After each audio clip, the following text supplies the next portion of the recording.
Hello everyone, welcome to back to my YouTube channel. मैं वर्षा आपके अपने YouTube channel Varsha education point में स्वागत करती हूँ। दोस्तों, कैसे हैं आप सब? आशा करती हूँ स्वस्थ होंगे, अच्छे होंगे, आपकी स्टडी भी बहुत अच्छी चल रही होगी। दोस्तों, हम लोगों ने कृष्ण काव्य परंपरा के महत्वपूर्ण कवियों को जो है पढ़ा। लगभग जो है बहुत सारे जो है जैसे कि अष्टछाप कवि को हम लोगों ने कंप्लीट किया, ठीक है।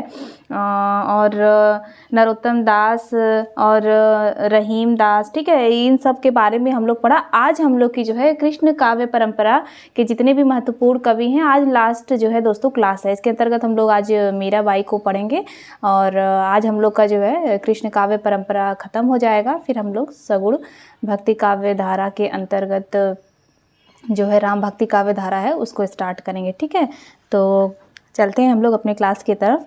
तो दोस्तों, मीराबाई, यहाँ से जो है दोस्तों जो है प्रश्न क्या उठता है कि इनका जन्म जो है पूछ देगा कि मीराबाई का जन्म जो है कब हुआ था। तो मीराबाई का जो जन्म है वह 1498 ईस्वी, इनका जन्म 1498 ईस्वी और मृत्यु जो है इनका 1547 ईस्वी में हुआ था, ठीक है। इनका जो जन्म स्थान है वह मेड़ता जो कि राजस्थान है के निकट कुड़की नामक जो है स्थान पर हुआ था, ठीक है। कहाँ हुआ था? मेड़ता जो है मेड़ता के निकट कुड़की नामक स्थान पर मीराबाई का जन्म हुआ था। फिर है क्या, फिर जो है दोस्तों इनके पिता के बारे में भी पूछता है। इनके पिता जो है जोधपुर के राजा रतन सिंह थे, उन्हीं की यह जो है पुत्री थी, ठीक है। रतन सिंह इनके पिता थे। और जो है इनका विवाह किससे हुआ था? इनका विवाह जो है राजा भोजराज जो है के साथ हुआ था। और जो है इनके जो है इनकी माता जो है वीर कुमारी थी। दोस्तों, मैं ये बताना चाहती हूँ कि इनका जो विवाह हुआ था वह उदयपुर के जो राजा थे भोजराज, उनके साथ हुआ था, ठीक है। ये क्या था कि बचपन से ही जो है कृष्ण भक्ति में जो है रुचि ज़्यादा लेने लगी थी, ठीक है। तो विवाह के थोड़े ही दिन बाद जो है इनका जो है इनके पति का जो है स्वर्गवास हो जाता है, ठीक है। किसका? राजा भोजराज का। तो जो पति के परलोकवास के बाद इनकी जो भक्ति थी वह दिन प्रतिदिन और बढ़ती गई। ये मंदिरों में जाकर जो है वहाँ मौजूद कृष्ण भक्तों के सामने कृष्ण जी की मूर्ति के जो है आगे नाचती रहती थी, ठीक है, उनका गुणगान करती रहती थी, ठीक है। तो क्या था कि वहाँ इनके ससुराल वालों को जो है ज़्यादा मतलब ये सब पसंद नहीं था, तो उनको जो है घर से भी जो है निकाल दिया गया था। तो बड़ा इनका जो है जीवन दुखपूर्ण ही रहा है, तो ठीक है। और वैसे ये आप लोग जानकारी जो है जानते रहिए। फिर है अगला जो है इनके गुरु संत जो है कवि रैदास थे, ठीक है। मीराबाई के गुरु भी पूछता है कौन थे, तो वह जो है संत कवि रैदास थे। इनके दादा के बारे में भी जो है दोस्तों पूछ देता है कि इनके दादा का नाम जो है मैं एक जो है एग्ज़ाम का पेपर था तो उसमें मैंने देखी थी कि जो है मीराबाई के दादा का भी नाम पूछा था। तो उनके दादा का नाम था राव दोदा। और इनकी जो भक्ति थी वह भक्ति इनकी माधुर्य भाव की भक्ति थी। मीराबाई की जो भक्ति थी माधुर्य भाव काफ़ी हद तक पाया जाता है। वह जो है अपने इष्ट देव जो कृष्ण देवता थे उनको जो है अपना ये प्रियतम और पति के रूप में उनका जो है मतलब पूजा पाठ करती थी, गुणगान करती थी, ठीक है। उनका मानना था कि इस संसार में जो है कृष्ण के अलावा कोई पुरुष है ही नहीं, ठीक है। और कृष्ण के रूप में बहुत ही ज़्यादा दीवानी थी। और उनका जो है मतलब एक पंक्ति भी है मीराबाई का, आप लोग सुने भी होंगे। बसो मेरे नैनन में नंदलाला, मोहनी मूर्ति सांवरी, सूरती नैना बने विशाल, ठीक है। ये इनका जो है बड़ा अच्छा पंक्ति है, बसो मेरे नैनन में नंदलाला। दोस्तों, ये जो है नोट के तरीके से मैंने यहाँ पे लिखवा दिया है कि मीराबाई को किस किस उपाधि के नाम से भी जानते थे, इनको जो है किस किस उपाधि से जो है सुसज्जित किया गया था। जो है पंत जी ने मीराबाई को राजपुताने के मरुस्थल की मंदाकिनी कहा। क्या कहा? राजपुताने के मरुस्थल की मंदाकिनी किसने कहा था? पंत जी ने, ठीक है। और इन्हें जो है राजस्थान की राधा भी कहा जाता है। देखिए, इन नामों से इन्हें जो है सुसज्जित किया जाता था। तो ये आप लोग जो है नोट कर लीजिएगा। मीराबाई को राजपुताने के मरुस्थल की मंदाकिनी कहा गया और इन्हें जो है राजस्थान की जो है राधा भी कहा गया है। इनकी भक्ति तो मैंने बताया कि माधुर्य भाव की जो है कवित्री थी, ठीक है। जो है इष्ट देव कृष्ण की जो है यह अपना जो है कृष्ण जी को अपना प्रियतम पति रूप में जो है मानती थी। इनके आराध्य प्रियतम गिरिधर थे। अब कृष्ण जी के तो कई नाम हैं। गिरिधर थे। मीराबाई जो थी वह मीराबाई को निर्गुण गामी भी कहा जाता था। ठीक है।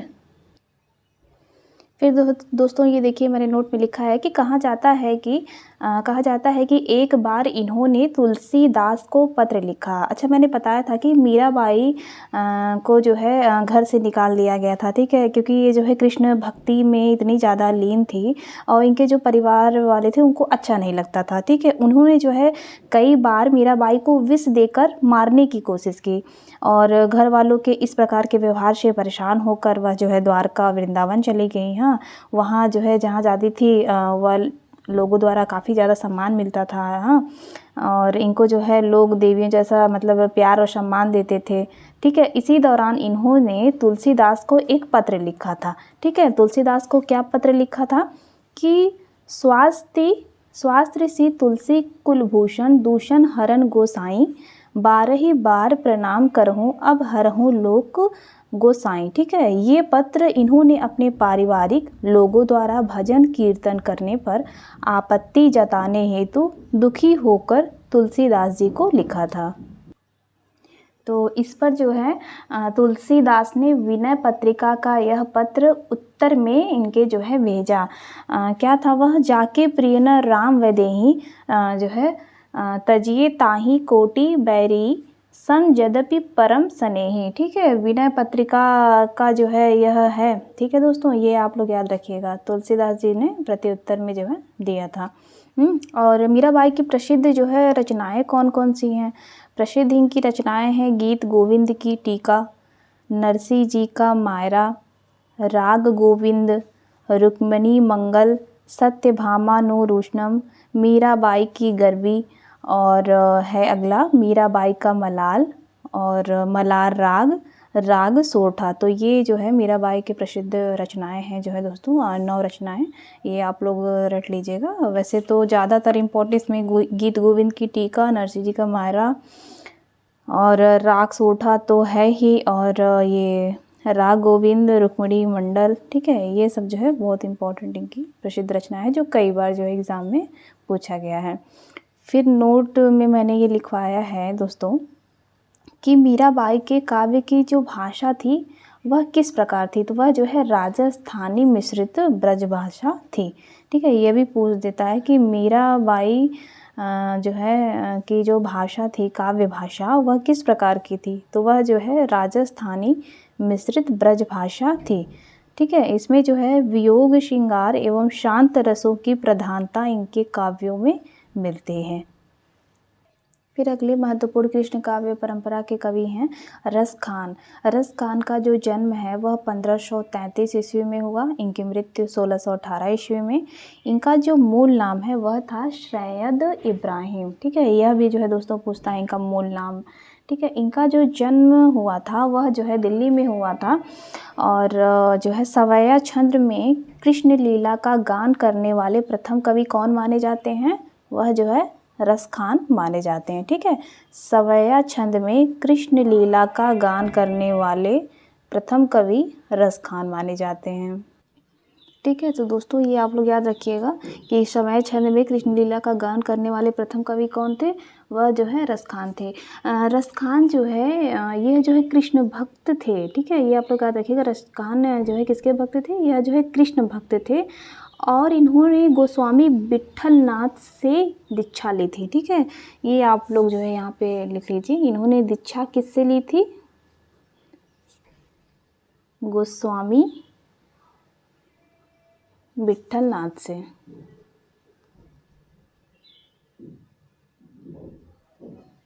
ठीक है, इन्होंने जो है और एक बात और रस खान से संबंधित है कि मूल गोसाई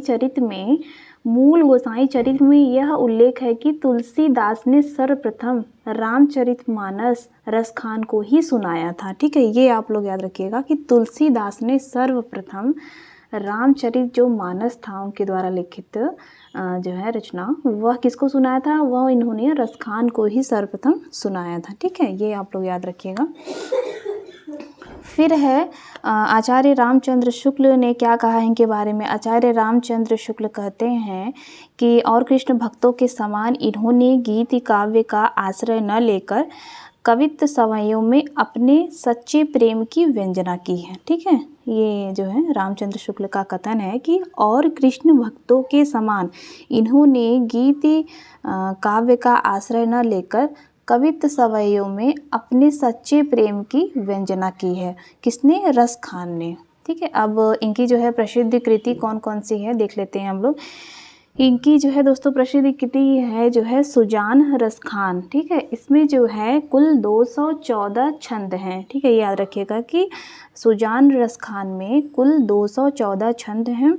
और प्रेम वाटिका इनका है, प्रेम वाटिका जो है 1614 ईस्वी में प्रकाशित हुआ था। इसमें जो है 53 दोहे हैं।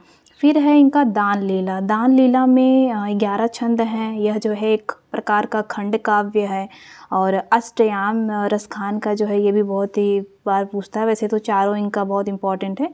और अष्टयाम में कृष्ण की दिनचर्या का वर्णन मिलता है। ठीक है, और एक चीज़ और, ये जो इनका प्रेम वाटिका है रस खान का, कुछ आलोचक मानते हैं कि जो ये प्रेम वाटिका है इनकी अंतिम कृति है। ठीक है, रस खान की, जिसमें राधा और कृष्ण को क्रमशः मलिन और माली बनाकर चित्रण किया गया है। ठीक है, तो आप लोग यहाँ पे लिखिए कि यह जो है रस खान की अंतिम कृति है।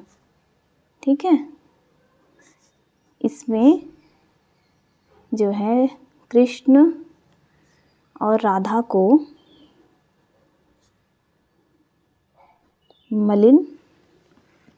मालिन और जो है माली बनाकर चित्रण किया गया है। माली और मालिन बनाकर, ठीक है, बनाकर चित्रण किया गया है।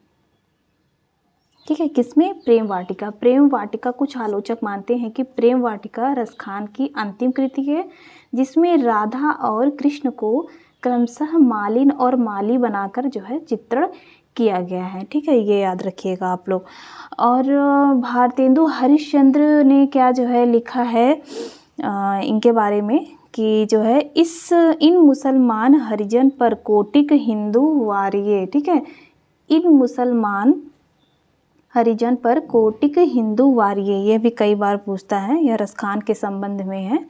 ठीक है, वैसे तो यही पूछेगा रस खान से संबंधित कि इनका जो है जो जन्म समय पूछ देगा, इनका मूल नाम कई बार पूछता है। और यह जो है बहुत इंपॉर्टेंट है कि सवय छंद में कृष्ण लीला का गान करने वाले प्रथम कवि कौन है। ठीक है, और रस खान की जो प्रेम वाटिका मैंने बताया आप लोगों को रचना, ये पूछ देता है कि यह इनकी अंतिम कृति है। इसमें जो है कृष्ण और राधा को माली और मालिन बनाकर चित्रण किया गया है। और ये ठीक है, अष्टयाम तो मान लीजिए पूछता ही है। और जो ये जो है रस खान थे दोस्तों, इनकी भाषा किस प्रकार थी, जैसे मैंने बताया आपको यहाँ पे कि मीराबाई की जो भाषा थी वह राजस्थानी मिश्रित भाषा थी। तो रस खान की भाषा किस प्रकार की थी? तो इनकी भाषा जो है ब्रज भाषा थी। ठीक है, यहाँ पे आप लोग लिखिएगा, इनकी जो है भाषा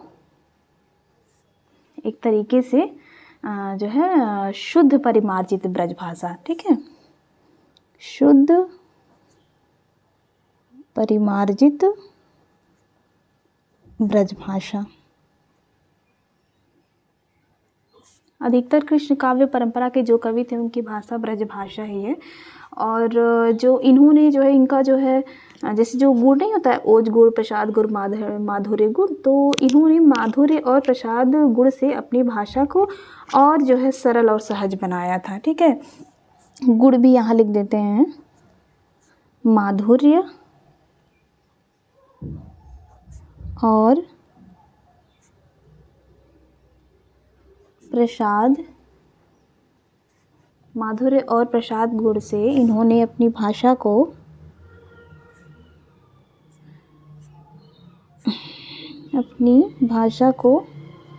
सहज और सरल बनाया। ठीक है। ये आप लोग इनकी भाषा और जो गुण, ठीक है, ये याद रखिएगा।